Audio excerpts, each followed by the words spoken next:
Hello, my dear students. Good morning and जय श्री कृष्णा.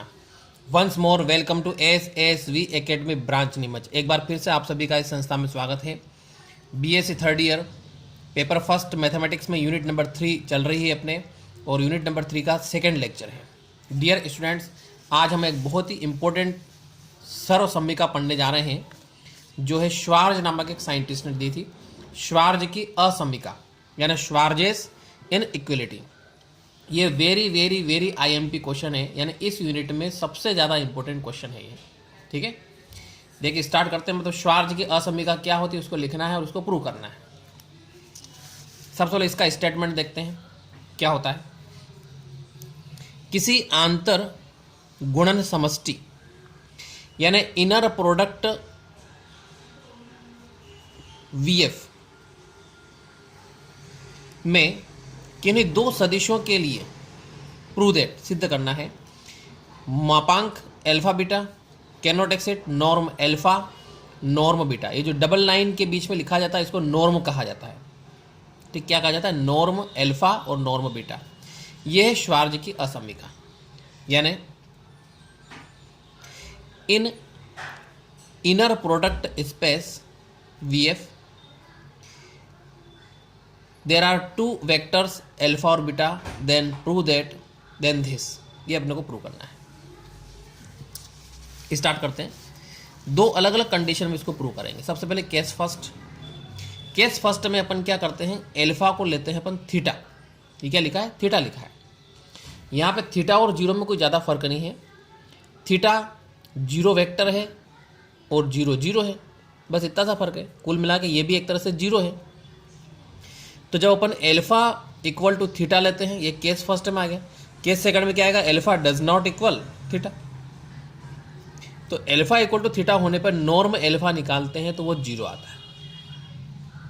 ठीक, norm alpha का मतलब होता है इस मानक सदिश की लंबाई क्या हो गई? जीरो हो गई. तब या तथा एल्फा बीटा निकालते हैं अपन. इधर से नॉर्म एल्फा जीरो हो गया, तो जीरो का इस नॉर्म बीटा में गुणा करेंगे तो इधर तो जीरो आ गया. अब अपने को बताना पड़ेगा इधर भी जीरो है.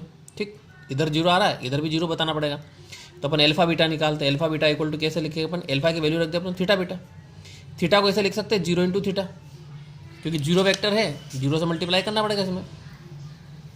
फिर इसको एक थ्योरम से जो अपन कल पढ़ चुके हैं, ठीक है, थ्योरम के अकॉर्डिंग ऐसा लिख सकते हैं. जीरो को बाहर निकाल दिया अपनों ने थीटा बीटा, और जीरो से मल्टीप्लाई करने पे पूरा क्या हो गया? जीरो हो गया. इसका मापांक निकालेंगे तो वो भी क्या होगा? जीरो होगा. Is that clear? फिर इसके बाद राइट हैंड साइड में नॉर्म एल्फा नॉर्म बीटा निकालते हैं. तो नॉर्म एल्फा नॉर्म बीटा निकालते हैं तो जीरो इंटू दिस, तो ये जीरो आ गया. कुल मिलाकर के इसमें ये चीज़ भी जीरो आ रही है और ये चीज़ भी जीरो आ रही है, मतलब LHS equal to RHS. Clear? तो श्वार्ज की असमीका केस फर्स्ट के लिए प्रूव हो चुकी है, यानी इसलिए असमीका मान्य है. अब सेकंड केस लेते हैं. सेकंड केस में अपन लेते हैं alpha is not equal theta, यानी एल्फा जीरो सदिश नहीं है, तो नॉर्म एल्फा का मान जीरो से ज़्यादा होगा. क्लियर? अब इसका स्क्वायर करके उल्टा भी कर दे अपन इसको, तो भी उसका मान क्या होगा? जीरो से ज़्यादा होगा. अब देखिए इसके आगे क्या करना है.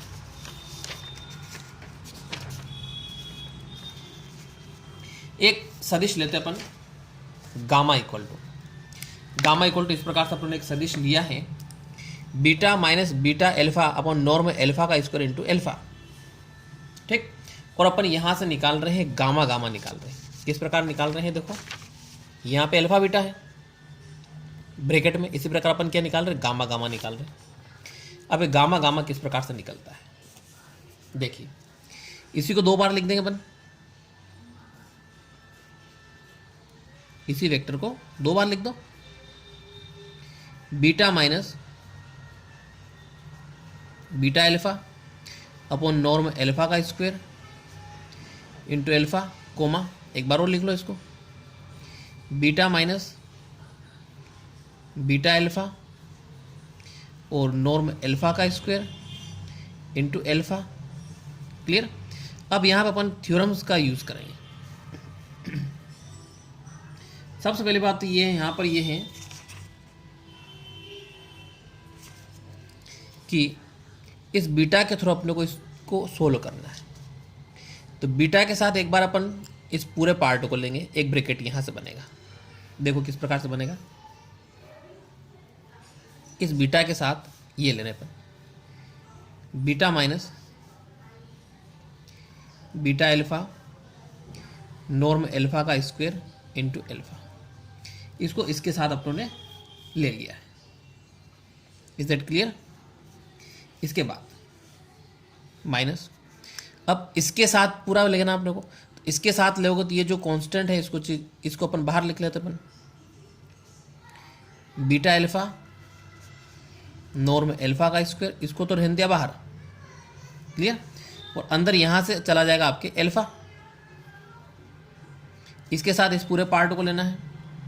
तो beta minus beta alpha upon norm alpha का स्क्वायर इंटू एल्फा, ये हो गया यहां तक। अब क्या होगा इसके बाद में, गामा, गामा का मतलब होता है नॉर्म गामा का स्क्वायर। इसका मतलब क्या होता है? नॉर्म गामा का स्क्वायर होता है। आगे सोल्व करते हैं। वापस एक बार फिर लगाते हैं। इस बीटा के साथ में इस बीटा को अलग करना है और ये अलग करना है, यानी इसके साथ में एक बार इसको ले लेंगे, दूसरी बार इसको लेंगे। क्लियर? इसके साथ जब आप ये लेते हो तो क्या आएगा? Beta beta. ये थ्योरम्स जो हैं अपन कल पढ़ चुके हैं, वो वाले थ्योरम्स लगा रहे हैं। दो मैं बता देता हूँ कौन सी थ्योरम्स लगा रहे हैं। ये थ्योरम्स पढ़ी थी अपनों ने। थ्योरम नंबर 1 पढ़ी थी, ए को बाहर निकालना। थ्योरम नंबर 2 पढ़ी थी यहाँ से। ये इस टाइप की थ्योरम अपने यहाँ पे लग रही है। ए एल्फा से एक बार ए एल्फा के साथ में गामा लिया या बीटा ले लिया अपनों ने। इस प्रकार से ये थ्योरम्स अपनों ने यहाँ पे लगाई है। तो इस बीटा के साथ ये बीटा ले लिया, अब इस बीटा के साथ ये पूरा लेंगे अपन, तो माइनस, ये माइनस लगा दिया। इस बीटा के साथ पूरा लेंगे तो बीटा एल्फा नॉर्म एल्फा का स्क्वायर, और इस बीटा के साथ एल्फा ले रहे हैं अपन, इस बीटा के साथ ये पूरा ले रहे हैं, यानी कि ये ले लेंगे अपन एल्फा। तो ये ले लिया अपनों ने बीटा एल्फा।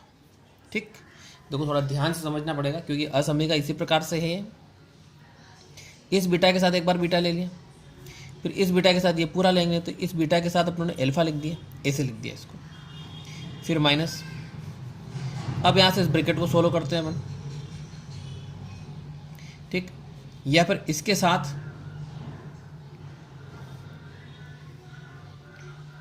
एक मिनट रुको, ये हो गया यहाँ तक। फिर minus beta alpha upon norm alpha का स्क्वायर इंटू एल्फा बीटा, यानी जैसा इधर किया बीटा के साथ बीटा लिया था उसी प्रकार एल्फा के साथ बीटा ले लिया, साथ में इसका गुणा कर दिया अपनों ने।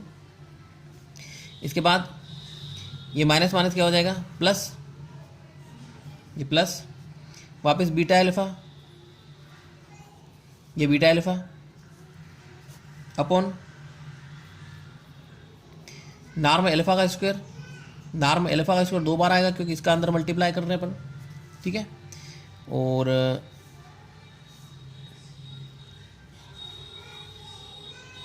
फिर आएगा बीटा एल्फा, डबल आएगा क्योंकि 2 बार दे रखा बीटा एल्फा, और इनटू इस एल्फा के साथ एल्फा ले लेंगे अपन, ऐसा ले लिया अपन। Is it clear? अब चूंकि यहां से अपन इसको निकाल रहे हैं तो इसमें इसके ऊपर बार आएगा। इस कोफिशिएंट को अपन यहां से निकाल रहे हैं इसलिए इसके ऊपर क्या आएगा? बार आएगा, इक्वल टू। अब क्या होगा देखो, बीटा बीटा को लिख सकते हैं नॉर्म बीटा का स्क्वायर लिख सकते हैं, जैसे इधर लिखा था नॉर्म गामा का स्क्वायर लिखा था। देखो नॉर्म गामा का स्क्वायर, नॉर्म गामा का स्क्वायर चल रहा है इधर, फिर माइनस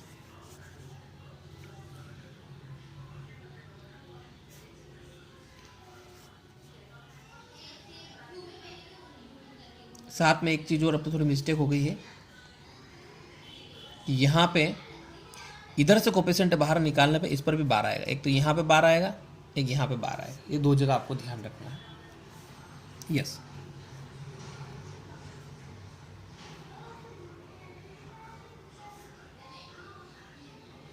वापस लिखते हैं इसको अपन ऐसा कैसा, बीटा अल्फा का bar into beta alpha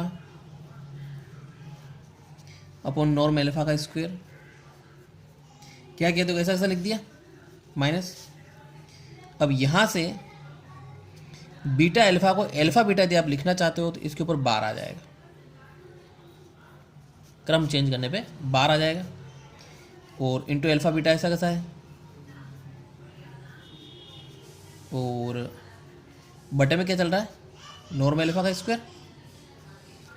clear, फिर प्लस बाकी ये तो ऐसा कैसा है, देखो इसमें तो कुछ भी नहीं कर रहे हैं, ऐसा कैसा लिख रहे हैं अपन, बीटा अल्फा का bar upon norm alpha square, फिर norm alpha square into alpha को क्या लिख सकते हो आप, नॉर्म अल्फा लिख सकते हो, ऐसा लिख सकते हो इसको, जैसे यहाँ पे लिखा था। गामा का मतलब नॉर्म गामा का स्क्वायर, बीटा है ना नॉर्म बीटा का स्क्वायर, अल्फा है नॉर्म अल्फा का स्क्वायर। तो एक नॉर्म अल्फा का स्क्वायर यहाँ से कट जाएगा। अब इसके बाद क्या होगा, वापस लिखते हैं। इधर क्या चल रहा है, नॉर्म गामा का स्क्वायर, इधर नॉर्म बीटा का स्क्वायर माइनस। अब आप ध्यान से देखो, इसमें ये वाला पार्ट और ये वाला पार्ट पूरा आ रहा है, ये पूरा क्या हो गया, कैंसिल हो जाएगा।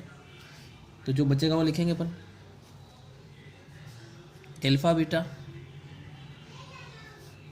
पहले इसको लिख दिया, इसके बाद इंटू अल्फा बीटा का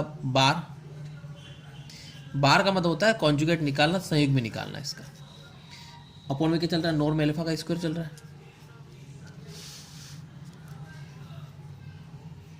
इज इट क्लियर, वापस सोल्व करता है आगे थोड़ा सा और। नॉर्म गामा का स्क्वायर, नॉर्म बीटा का स्क्वायर माइनस। अब यहां से एक ट्रिक लगाने अपन, ये वाली जेड बार इक्वल टू, इसको ऐसा लिख सकते हैं मोड जेड स्क्वायर, ठीक। और जो जेड एलिमेंट है वो कॉम्प्लेक्स नंबर है, ठीक। जेड क्या कॉम्प्लेक्स नंबर है, तो Z bar equal to Z का मापांक स्क्वायर होता है। तो यहाँ पे ये जेड हो गया, ये जेड का बार हो गया, तो अपन क्या करेंगे, इसका स्क्वायर कर देंगे, अल्फा बीटा के मापांक का स्क्वायर कर दिया। अपॉन क्या चल रहा है, नॉर्म अल्फा का स्क्वायर चल रहा है। Is that clear. अब यहाँ पे एक बात और ये है, सिंस नॉर्म गामा का स्क्वायर जो है ये ग्रेटर देन इक्वल 0 होता है, ये वाला ग्रेटर देन इक्वल 0 होता है। तो नॉर्म गामा का स्क्वायर यहाँ पे वैल्यू रख दो आप, तो नॉर्म बीटा का स्क्वायर माइनस मोड में अल्फा बीटा का स्क्वायर अपॉन नॉर्म अल्फा का स्क्वायर ग्रेटर देन इक्वल 0। इसको उधर ले लो, तो नॉर्म बीटा का स्क्वायर ग्रेटर देन इक्वल, उधर जाएगा तो माइनस का प्लस हो जाएगा, अल्फा बीटा मोड का स्क्वायर अपॉन नॉर्म अल्फा का स्क्वायर। अब नॉर्म अल्फा स्क्वायर का इधर गुणा कर दो, तो norm alpha square into norm beta square greater than equal mode में अल्फा बीटा का स्क्वायर। क्लियर। देखो इसके बाद स्क्वायर हटा दो और इधर का इधर लिख दो, इसको इधर लिख देंगे अपन, तो मोड में अल्फा बीटा का स्क्वायर, स्क्वायर हटा दिया अपन ने, ठीक है। Cannot exceed norm alpha norm beta, ये श्वार्ज असमीका प्रूव हो गई। यानी केस सेकंड भी प्रूव्ड हो गया। ठीक, तो डियर स्टूडेंट्स ये श्वार्ज असमीका आपको करना ही पड़ेगी क्योंकि बहुत इंपॉर्टेंट क्वेश्चन है और ये आपके एग्जाम में आ सकता है। ओके डियर स्टूडेंट्स, आपको ये वीडियो कैसा लगा कमेंट जरूर करिए एंड थैंक्स।